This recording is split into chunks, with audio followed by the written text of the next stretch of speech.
വൃക്കകളെ affect ചെയ്യുന്ന രോഗങ്ങൾ എന്തൊക്കെയാണ്? കിഡ്നി ഫെയിലിയറിലേക്ക് തള്ളിവിടുന്ന മറ്റ് അവസ്ഥകൾ എന്തൊക്കെയാണ്? കിഡ്നിയുടെ ആരോഗ്യം സംരക്ഷിക്കാനായി നമുക്ക് ഭക്ഷണത്തിൽ ഉൾപ്പെടുത്താവുന്ന കാര്യങ്ങൾ എന്തൊക്കെയാണ്? ഒഴിവാക്കേണ്ടത് എന്തൊക്കെയാണ്? അതിന് എത്ര വെള്ളം കുടിക്കേണ്ടതുണ്ട്? കിഡ്നിയുടെ രോഗം വന്നു കഴിഞ്ഞാൽ വെള്ളം കുടിക്കുന്നതിൽ റെസ്ട്രിക്ഷൻ ഉണ്ടാക്കേണ്ടതുണ്ടോ? അത് എത്രത്തോളം കുറയ്ക്കണം? തുടങ്ങിയ കാര്യങ്ങളെക്കുറിച്ചെല്ലാം നമുക്ക് ഇന്നൊന്ന് ഡിസ്കസ് ചെയ്യാം. നിർഭാഗ്യമെന്ന് പറയട്ടെ, നമ്മൾ ഡെയിലി കഴിക്കുന്ന അരി, ഗോതമ്പ്, പാല്, മുട്ട പോലുള്ള സാധനങ്ങൾ പോലും അലർജി ഉണ്ടാകാം. വൃക്കകൾ നമ്മുടെ ശരീരത്തിലെ രക്തം ശുദ്ധീകരിക്കാൻ വളരെ പ്രധാനപ്പെട്ട രണ്ട് അവയവങ്ങൾ. ബീൻ ഷേപ്ഡ് എന്നാണ് അതിനെ വിശേഷിപ്പിക്കുക. അതായത് ബീൻസിൻ്റെ വലിയ രണ്ട് ആകൃതിയിലുള്ള വൃക്കകൾ. അതിൻ്റെ ആരോഗ്യത്തിനും വളരെയധികം സഹായിക്കുന്ന ഒന്നാണ് ബീൻസ് എന്ന ഭക്ഷണ പദാർത്ഥം. വൃക്കകളെ അഫക്റ്റ് ചെയ്യുന്ന രോഗങ്ങൾ എന്തൊക്കെയാണ്?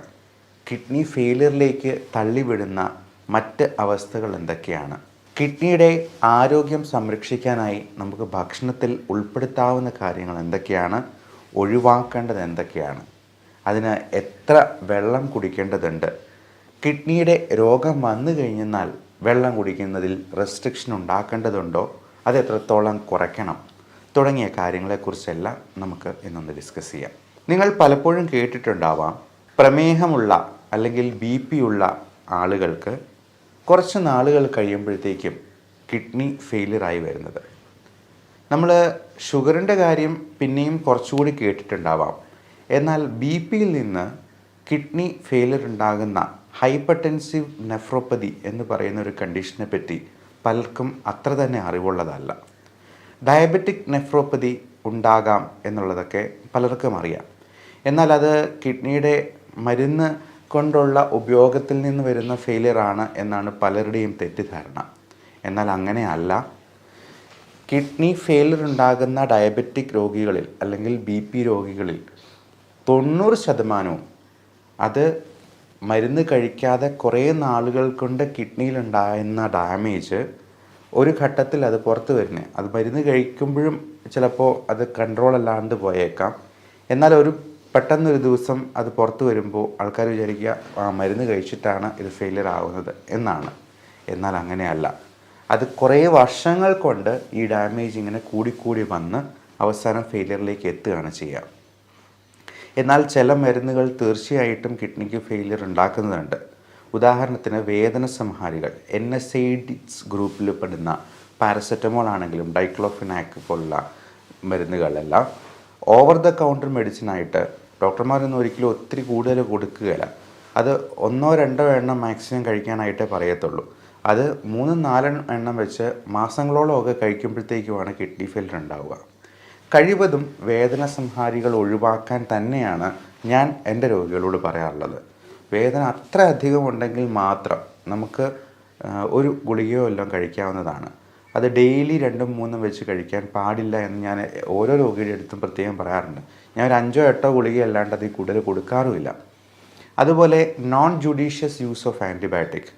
എന്ത് അസുഖം വന്നാലും ഒരാവശ്യവുമില്ലാണ്ട് ആൻറ്റിബയോട്ടിക് എടുക്കുന്നതിനെയാണ് ഈ നോൺ ജുഡീഷ്യസ് യൂസ് എന്ന് പറയുന്നത്. അങ്ങനെ വരുമ്പോഴും കിഡ്നിക്കും ലിവറിനുമൊക്കെ ചിലപ്പോൾ പ്രശ്നങ്ങളുണ്ടാകാം. മാത്രമല്ല ആൻറ്റിബയോട്ടിക് റെസിസ്റ്റൻസ് പോലും ഉണ്ടാകാം. ഏറ്റവും പ്രധാനം, നമുക്ക് കൃത്യമായിട്ടുള്ള ജലാംശം ശരീരത്തിലുണ്ടാകാതെ പോകുന്ന രീതിയിൽ എന്തെങ്കിലും തരത്തിലുള്ള ഡീഹൈഡ്രേഷൻ ഉണ്ടാക്കുന്ന ഇൻഫെക്ഷൻസ്, അണുബാധകൾ. ഇപ്പോൾ പലപ്പോഴും പല കൊച്ചുകുട്ടികൾക്കാണെങ്കിലും ശരി, മുതിർന്നവർ, വലിയ എൽഡർലി ആയിട്ടുള്ള ആൾക്കാർക്കാണെങ്കിലും ശരി, ഭക്ഷണം ശരിക്കും കഴിക്കാത്തതുകൊണ്ടും വെള്ളം കുടിക്കാത്തതുകൊണ്ടും ഉണ്ടാകുന്ന നിർജ്ജലീകരണം തീർച്ചയായിട്ടും മൂത്രമുണ്ടാകുന്ന അവസ്ഥയെ അത് കുറച്ച് കളയും. അത് ഏതൊരു മെഷീൻ്റെയും കാര്യം ഓർത്താൽ മതി. ഇപ്പം നമുക്ക് നമ്മുടെ ശരീരത്തിൽ ആവശ്യത്തിന് ഓയിൽ കിട്ടാത്തതുപോലെ, നമ്മുടെ ഒരു ഓയിൽ എന്ന് പറയാവുന്നതാണ് ഈ ബ്ലഡ്. അപ്പോൾ ഒരു എൻജിന് ഓയിൽ കിട്ടാത്തതുപോലെയാണ് നമ്മുടെ ശരീരത്തിൽ ബ്ലഡ് കിട്ടാതെ പോകുന്നത്. അപ്പോൾ നമ്മുടെ ശരീരത്തിൻ്റെ എല്ലാ പ്രവർത്തനങ്ങളെയും അത് ബാധിക്കാനിടയുണ്ട്. അതുകൊണ്ട് ഒരു ദിവസം 3 ലിറ്ററെങ്കിലും വെള്ളം കുടിക്കാനായിട്ട് ആരോഗ്യവാനായ ഒരു വ്യക്തി പ്രത്യേകം ശ്രദ്ധിക്കണം. നമ്മൾ ഒരു കുപ്പി വെള്ളം എടുത്തു വെച്ച് അതിൽ 3 പ്രാവശ്യമെങ്കിലും നിറച്ച് കുടിക്കുന്നുണ്ടോ എന്നുള്ളത് ഉറപ്പ് വരുത്തുക. എന്നാൽ ചില അവസരങ്ങളിൽ കിഡ്നിക്ക് പ്രശ്നമുള്ളവർക്കോ അല്ലെങ്കിൽ ഹാർട്ടിൻ്റെ പമ്പിങ് ശരിയാകാതെ പോകുന്നവർക്കോ ലിവറിന് സിറോസിസ് പോലുള്ള അസുഖങ്ങൾ ബാധിച്ചിട്ടുള്ളവർക്കോ ഒക്കെ ഫ്ലൂയിഡ് റെസ്ട്രിക്ഷൻ ഉണ്ടാകാം. അവർ ഇത്രയും വെള്ളം കുടിച്ചെന്നാൽ അത് മുഴുവൻ മൂത്രമായിട്ട് പുറന്തള്ളാനുള്ള ശേഷി നമ്മുടെ ആന്തരിക അവയവങ്ങൾക്കില്ലാണ്ട് വരുമ്പോൾ, അതിൻ്റെ പമ്പിങ് ശരിയായിട്ട് സംഭവിക്കാൻ ഹൃദയത്തിന് ശേഷിയില്ലാണ്ട് വരുമ്പോൾ ഒക്കെ ഫ്ലൂയിഡ് റെസ്ട്രിക്ഷൻ പറയാറുണ്ട്. അത് 1.5 ലിറ്ററിൽ താഴ്ത്തി കുടിക്കാൻ പോലും ചിലപ്പോൾ ഡോക്ടർമാർ നിർദ്ദേശിച്ചേക്കാം. അത് GFR എന്ന് പറയുന്ന ഗ്ലോമറുലർ ഫിൽട്രേഷൻ റേറ്റ് എന്ന് പറയുന്ന ചില കണക്കുകളുണ്ട്. അത് വെച്ചിട്ടാണ് നമ്മൾ ഇതിൻ്റെ ഫ്ലൂയിഡ് റെസ്ട്രിക്ഷൻ ഏകദേശം പറയുക.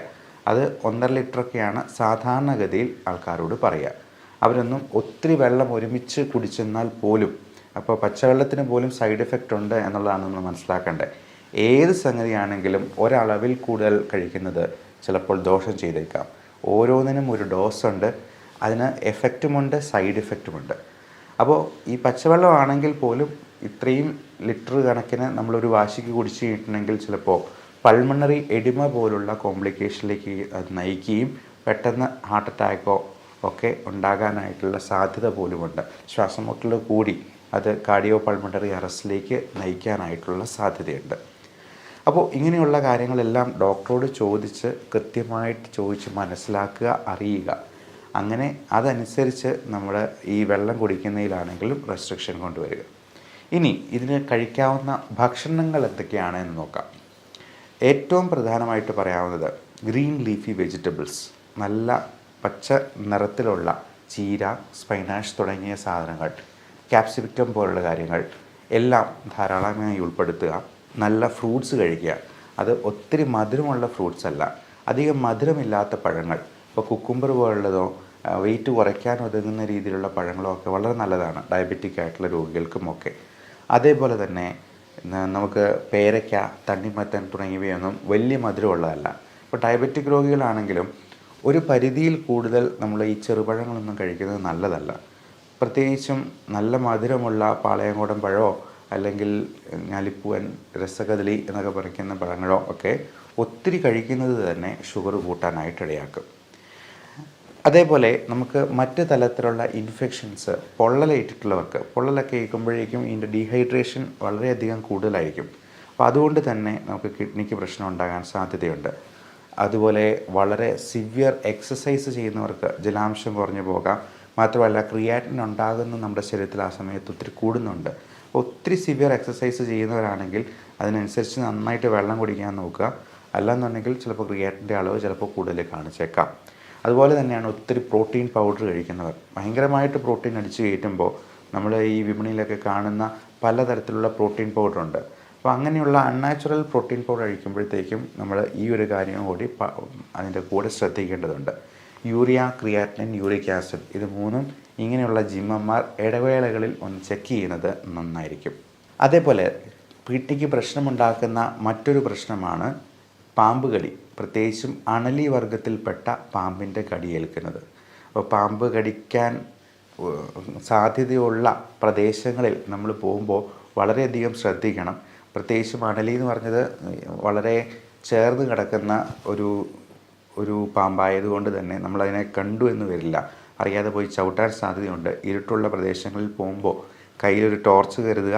മാത്രമല്ല നമ്മൾ ഒരു വടിയുണ്ടെങ്കിൽ അതുകൊണ്ട് ആദ്യമേ കുത്തി അത് ശബ്ദം ഉണ്ടാക്കിക്കൊണ്ട് മുമ്പോട്ട് പോകാൻ നോക്കുക.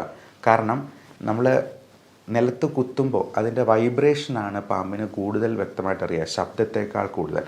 അപ്പോൾ അത് വെച്ചിട്ട് അത് വേഗം അങ്ങ് പോയിക്കോളും. അപ്പോൾ ഇങ്ങനെയുള്ള കാര്യങ്ങൾ നമ്മൾ നമ്മുടെ പ്രാക്ടിക്കൽ ലൈഫിൽ ശ്രദ്ധിച്ചെന്നാൽ തന്നെ ഇത്തരത്തിലുള്ള കാര്യങ്ങളിൽ നിന്നും കുറേയൊക്കെ നമുക്ക് ഒഴിവാക്കാൻ പറ്റും. അപ്പോൾ അണലി വർഗത്തിൽപ്പെട്ടതാണെങ്കിൽ ഇന്നലെ ഒരു അമ്മച്ചിയെ കോബ്ര, അതായത് മൂർഖൻ കടിച്ചിട്ട് കൊണ്ടുവരികയുണ്ടായി. ആൻറ്റിവെനമൊക്കെ കൊടുത്തു വിട്ടു എന്ന് പറഞ്ഞെന്നാലും നമുക്ക് ഉറപ്പിക്കാൻ പറ്റില്ല അത് എത്രത്തോളം റെസ്പോണ്ട് ചെയ്യും എന്നുള്ളതൊക്കെ. ഇങ്ങനെയുള്ള അവസരങ്ങൾ ഒഴിവാക്കുകയാണ് എപ്പോഴും നമ്മൾ ശ്രദ്ധയിൽ പുലർത്തേണ്ടത്. പാമ്പ് കടി ഏൽക്കാതിരിക്കാനായിട്ടുള്ള എല്ലാ മുൻകരുതലുകളും നമ്മൾ നോക്കുക. അടുത്ത കാര്യം, നമുക്ക് ഈ ഭക്ഷണത്തിൽ കഴിക്കാൻ പാടില്ലാത്തത് എന്തൊക്കെയാണ് കിഡ്നീസിൻ്റെ സംരക്ഷണത്തിന് വേണ്ടി. ഇതിൽ ഏറ്റവും പ്രധാനമായിട്ട് പറയാനുള്ളത് നമുക്ക് ഉപ്പിൻ്റെ ഉപയോഗം പരമാവധി കുറയ്ക്കുക എന്നുള്ളതാണ്. 2, പഞ്ചസാര. ഇത് രണ്ടും വൈറ്റ് പോയിസൺ ഗണത്തിൽ തന്നെ പെടുത്താവുന്നതാണ്. ഒരുപാട് ബേക്കറി സാധനങ്ങളും മൈദ അടങ്ങിയിട്ടുള്ള ഭക്ഷണ സാധനങ്ങളും, മൈദ അടങ്ങിയിരിക്കുന്ന പൊറോട്ട മാത്രമല്ല, ബ്രെഡ്, ബണ്ണ് തുടങ്ങിയ സാധനങ്ങളെല്ലാം നമുക്ക് ഹൈ ഗ്ലൈസീമിക് ഇൻഡെക്സ് ഉള്ളതാണ്. ഇതൊക്കെ കിഡ്നിയുടെ പ്രവർത്തനത്തിന് അത്ര നല്ലതായിട്ടുള്ള കാര്യങ്ങളല്ല. അതുപോലെ റെഡ് മീറ്റ് ഗണത്തിൽപ്പെടുത്തുന്ന high animal protein, red meat എന്ന് പറയുമ്പോൾ അത് മട്ടൺ, പോർക്ക്, ബീഫ് തുടങ്ങിയവയെല്ലാം റെഡ് മീറ്റ് ഗണത്തിൽപ്പെടുന്നതാണ്. തുണ്ടൻ മീൻ പോലും റെഡ് മീറ്റിലാണ്. ചെറുമീനുകളാണ് നമ്മുടെ ആരോഗ്യത്തിന് ഏറ്റവും നല്ലത്. മത്തി, അയല തുടങ്ങിയവയൊക്കെ കറി വെച്ച് കഴിക്കുന്നതാണ് ഏറ്റവും ഉത്തമം. നമുക്ക് കാശും ലാഭിക്കാം, ആരോഗ്യം സംരക്ഷിക്കാം. അപ്പോൾ ഇത്തരത്തിൽ ഭക്ഷണം ഒന്ന് ക്രമീകരിക്കുക, നന്നായിട്ട് വെള്ളം കുടിക്കുക. കിഡ്നി അഫക്റ്റ് ചെയ്യുന്ന ചില ഓട്ടോ ഇമ്മ്യൂൺ ട്രിഗറിങ് ഫാക്ടേഴ്സ് ഉണ്ട്. പ്രത്യേകിച്ചും IgA നെഫ്രോപ്പതി എന്നൊക്കെ പറയുന്ന ചില conditions, auto immune conditions, cystic kidney diseases. അപ്പോൾ ഇതിനൊക്കെ പലതരത്തിലുള്ള ഭക്ഷണങ്ങൾ പോലും കാരണമായേക്കാം. അതെന്താണ് കാരണം, നമുക്ക് എന്താണ് ഇൻടോളറൻസ് ഉണ്ടാക്കുന്നത് എന്നുള്ളത് കൃത്യമായിട്ട് കണ്ടുപിടിക്കാൻ ഇന്ന് ഒരു ടെസ്റ്റ് അവൈലബിൾ ആണ്. ആൻറ്റിജൻ സ്കിൻ പ്രിക്ക് ടെസ്റ്റ് എന്ന് പറയും. നമ്മൾ 71 അലർജൻസ് പാനലായിട്ട് ഇങ്ങനെ കയ്യിൽ വരച്ച് ഓരോ ഭക്ഷണത്തിൻ്റെയും റിയാക്ഷൻ വെച്ചിട്ട് നമുക്ക് കൃത്യം പറയാൻ പറ്റും എന്തിനോടാണ് നമുക്ക് അലർജി ഉള്ളത്. നിർഭാഗ്യമെന്ന് പറയട്ടെ, നമ്മൾ ഡെയിലി കഴിക്കുന്ന അരി, ഗോതമ്പ്, പാല്, മുട്ട പോലുള്ള സാധനങ്ങൾ പോലും അലർജി ഉണ്ടാകാം. അപ്പോൾ ഗോതമ്പിൻ്റെ അലർജിക്ക് നമ്മൾ ഗ്ലൂട്ടൻ ഇൻടോളറൻസ് എന്ന് പറയും. പാലിൻ്റെ അലർജിക്ക് ലാക്ടോസ് ഇൻടോളറൻസ് എന്ന് പറയും. ഇത് നോക്കിയാലല്ലാണ്ട് നമുക്കറിയാനേ പറ്റില്ല. നമ്മൾ ഡെയിലി ഇത് കഴിച്ചുകൊണ്ടിരിക്കും.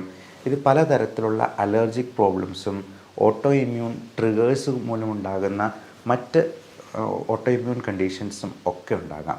ഈ ഓട്ടോ ഇമ്മ്യൂൺ കണ്ടീഷൻ എന്ന് പറയുന്നത് നമ്മുടെ ശരീരത്തിലെ കോശങ്ങൾക്കെതിരെ നമ്മുടെ ശരീരം തന്നെ ആൻറ്റിബോഡീസ് ഉൽപ്പാദിപ്പിച്ച് പ്രതികരിക്കുന്ന ഒരവസ്ഥയാണ്. അപ്പോൾ ഇത്തരത്തിലുള്ള ടെസ്റ്റുകൾ അവൈലബിളാണ്. ഇതിൽ ഒഴിവാക്കാൻ പറ്റാത്ത കാര്യങ്ങൾക്ക്, ഉദാഹരണത്തിന് പൊടി അല്ലെങ്കിൽ പുക. ഈ പൊടിയിൽ തന്നെ 3 തരത്തിലുള്ള ചെള്ളുകളുണ്ട്, ഡസ്റ്റ് മൈറ്റ്സ് എന്ന് പറയും.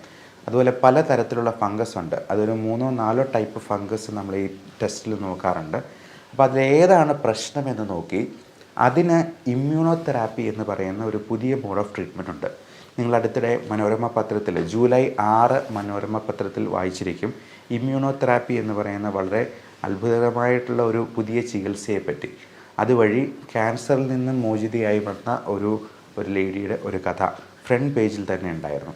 അപ്പോൾ ഈ ഇമ്മ്യൂണോതെറാപ്പി എന്ന് പറയുന്ന ട്രീറ്റ്മെൻറ്റ് ഇങ്ങനെ പല അസുഖങ്ങൾക്കും നമുക്ക് ഉപയോഗപ്പെടുത്താവുന്നതാണ്. ഇങ്ങനെയുള്ള കാര്യങ്ങളെക്കുറിച്ച് നിങ്ങളെ ഡോക്ടറോട് ചോദിച്ച് മനസ്സിലാക്കുകയും ചെയ്യാം. ഇനി കിഡ്നിയുടെ ആരോഗ്യത്തിനായിട്ട് നമ്മൾ ചെയ്യേണ്ട കാര്യം, നന്നായി വെള്ളം കുടിക്കേണ്ടത് അത്യാവശ്യമാണ്.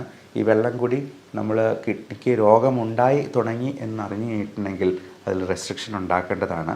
നമ്മൾ മൂത്രം ഒഴിക്കുമ്പോൾ ഇടയ്ക്കിടയ്ക്ക് മൂത്രത്തിൽ പതയുണ്ടോ എന്നുള്ളത് നോക്കുക. അങ്ങനെ സംശയമുണ്ടെങ്കിൽ ഒരു യൂറിൻ റൊട്ടീൻ എക്സാമിനേഷൻ നടത്തി ആൽബുമിൻ 2+നോ 3+നോ ഒക്കെ കാണുവാണെങ്കിൽ മൈക്രോ ആൽബുമിൻ യൂറിയ ഉണ്ടോ എന്നുള്ള ഒരു ടെസ്റ്റ് കൂടി ഒന്ന് നടത്തി നോക്കുന്നത് ഉചിതമായിരിക്കും. അതേപോലെ കൃത്യമായുള്ള ഇടവേളകളിൽ യൂറിയ, ക്രിയാറ്റിനിൻ, യൂറിക് ആസിഡ് തുടങ്ങിയവ നോക്കുക. അത് കൃത്യമല്ല എന്നുണ്ടെങ്കിൽ ഡോക്ടറോട് ചോദിച്ചതിന് വേണ്ട ക്രമീകരണങ്ങൾ നടത്തുക. ഇനി ഇതിന് കൊടുക്കാവുന്ന ചില മരുന്നുകളുമുണ്ട്. വളരെ സേഫായിട്ടുള്ള, സൈഡ് ഇഫക്റ്റ് ഒന്നുമില്ലാത്ത രീതിയിലുള്ള മരുന്നുകളാണ് നമ്മൾ കിഡ്നി പ്രശ്നമുള്ളവർക്ക് കൊടുക്കുക. അപ്പോൾ ആൻറ്റിബയോട്ടിക്സ് ആണെങ്കിൽ പോലും കൊടുക്കേണ്ടപ്പോൾ റീനൽ ഡോസേജ് എന്ന് പറയും. അതായത് സാധാരണ ആൾക്കാർക്ക് കൊടുക്കുന്നതിൻ്റെ പകുതിയൊക്കെ ആയിരിക്കും ഇങ്ങനെയുള്ള കിഡ്നി രോഗികൾക്ക് കൊടുക്കുക. അത് ഡോക്ടറോട് ചോദിച്ച് മാത്രം അങ്ങനെയുള്ള കാര്യങ്ങൾ ചെയ്യുക. അപ്പോൾ ഇതിന് സേഫായിട്ട് കൊടുക്കാവുന്ന ചില മരുന്നുകളുണ്ട്. NSetile-cysteine എന്ന് പറയുന്ന ഒരു മരുന്നുണ്ട്. അത് എഫർവെസൻ ടാബ്ലറ്റ്, അതായത് വെള്ളത്തിൽ ജസ്റ്റ് ഒരു ഗ്ലാസ്സിൽ ഒരു ഗുളിക ഇട്ടെന്നാൽ അതിങ്ങനെ അലിഞ്ഞ് ചേരും, ഒരു ഓറഞ്ച് ജ്യൂസ് പോലെ. അത് കുടിച്ചു കഴിഞ്ഞാൽ നമുക്കുള്ള ഗുണം, നമ്മുടെ ശരീരത്തിലെ ടോക്സിൻസിനെ എല്ലാം അത് മൂത്രമായിട്ടും മലമായിട്ടും അതങ്ങ് പുറന്തള്ളുന്നതാണ്. നമ്മൾ പൾമണോളജിസ്റ്റിനൊക്കെ ആണെങ്കിൽ കഫം ഇളകി പോകാനായിട്ട് അത് ഉപയോഗിക്കാം. അതുപോലെ കിഡ്നിക്കും അത് ടോക്സിൻസ് എല്ലാം റിലീവ് ചെയ്യാനായിട്ട് ഹെൽപ്പ് ചെയ്യും എന്നുള്ളതാണ്. അതുപോലെ കാൽഷ്യം അസറ്റേറ്റ് പോലുള്ള കോമ്പൗണ്ട്സ് നമ്മൾ കിഡ്നി പേഷ്യൻസിന് കൊടുക്കാറുണ്ട്. ഈ ഇങ്ങനെ പേഷ്യൻസിന് pH ചിലപ്പോൾ വേരിയേഷൻസ് വരാം. ഇപ്പോൾ നമ്മുടെ നോർമൽ ബ്ലഡിൻ്റെ pH 7.35 to 7.45 ആണ് എന്ന് പറയുന്നത് വളരെ കൃത്യതയുള്ള ഒരു റേഞ്ചാണ്. അത് 7.34 ആയെന്നാൽ പോലും അസിഡോസിസ് ആണ്. അതുപോലെ 7.46 ആയെന്നാൽ പോലും ആൽക്കലോസിസ് ആണ്. അപ്പോൾ ഇത് പലപ്പോഴും കിഡ്നി രോഗികളിൽ ഈ pHൻ്റെ ലെവലിൽ വ്യത്യാസം വരാം. അത് അസിഡോസിസിലോട്ട് പോകാം. ആ അസിഡോസിസ് തന്നെ റെസ്പിറേറ്ററി അസിഡോസിസ് ഉണ്ട്, മെറ്റബോളിക് അസിഡോസിസ് ഉണ്ട്. അതായത് ലങ്സും കിഡ്നിയുമാണ് ഈ pH ലെവൽ മെയിൻറ്റെയിൻ ചെയ്യുന്നതിൽ ഏറ്റവും പ്രധാനപ്പെട്ട പങ്ക് വഹിക്കുന്ന രണ്ട് അവയവങ്ങൾ. അപ്പോൾ കിഡ്നിക്ക് പ്രശ്നമുള്ളപ്പോഴത്തേക്കും ലങ്സ് അതിനെ കോമ്പൻസേറ്റ് ചെയ്യാനായിട്ട് ശ്രമിക്കും. ചിലപ്പോൾ കോമ്പൻസേറ്റ് ചെയ്യാനായിട്ട് അവൻ സക്സസ്ഫുൾ ആയില്ലെന്നുണ്ടെങ്കിൽ ഇത് അസിഡോസിസ് ആയിട്ട് തന്നെ കണ്ടിന്യൂ ചെയ്യും. അങ്ങനെ വരുമ്പോൾ പലപ്പോഴും സോഡ ബൈകാർബണേറ്റ് പോലുള്ള മരുന്നുകൾ ടാബ്ലറ്റായിട്ടും ഇഞ്ചക്ഷനായിട്ടും ഒക്കെ കൊടുക്കുന്നത് നിങ്ങൾ പലപ്പോഴും നിങ്ങളുടെ റിലേറ്റീവ്സിൽ തന്നെ കണ്ടിട്ടുണ്ടാവാം. അപ്പോൾ ഇത്തരത്തിലുള്ള പല മരുന്നുകളും കിഡ്നിയുടെ ഫങ്ഷൻ നമ്മൾ പ്രൊട്ടക്റ്റ് ചെയ്ത് നിർത്താനായിട്ട് നമ്മൾ ശ്രമിക്കാറുണ്ട്. ഇതിലൊന്നും ശരിയായില്ല, യൂറിയ ക്രിയാറ്റിൻ കൂടി പോവുകയാണ്, ക്രിയാറ്റിനിൻ 5ഉം 6ഉം ഒക്കെ ആയി പോവുകയാണെന്നുണ്ടെങ്കിൽ ഡോക്ടർ ഇതിൻ്റെ അവസാന ഓപ്ഷനായ ഹീമോഡയാലിസിസ് എന്ന ഇതിലേക്ക് എത്തും. ആഴ്ചയിൽ 1 ഉം 2 ഉം തവണ, ചിലപ്പോൾ 3 തവണ വരെ ഹീമോഡയാലിസിസ് ചെയ്യുന്നത് അത്ര നല്ല അനുഭവമായിരിക്കില്ല. അപ്പോൾ ചെറുപ്പക്കാർക്കാണ്, വലിയ പ്രായമായിട്ടൊന്നുമില്ല, മറ്റ് അവയവങ്ങൾക്കൊന്നും വലിയ ഡാമേജ് ഇല്ല എന്നുണ്ടെങ്കിൽ ഒരുപക്ഷെ നിങ്ങളുടെ ഡോക്ടർ ഹീമോഡയാലിസിസ് എന്ന ഓപ്ഷനിൽ നിന്നും അടുത്ത പടിയായിട്ടുള്ള കിഡ്നി ട്രാൻസ്പ്ലാന്റേഷൻ എന്ന ലെവലിലേക്കും ചിലപ്പോൾ ചിന്തിച്ചേക്കാം. അപ്പോൾ അതിനൊക്കെ മുമ്പ് നമ്മുടെ കിഡ്നീസിനെ സംരക്ഷിച്ച് നിർത്തി രോഗങ്ങളെ അകറ്റി നിർത്താനായിട്ട് നമുക്ക് പരമാവധി നമ്മുടെ ജീവിതചര്യയിലൂടെ തന്നെ നോക്കാനായിട്ട് ശ്രമിക്കാം. Thank you.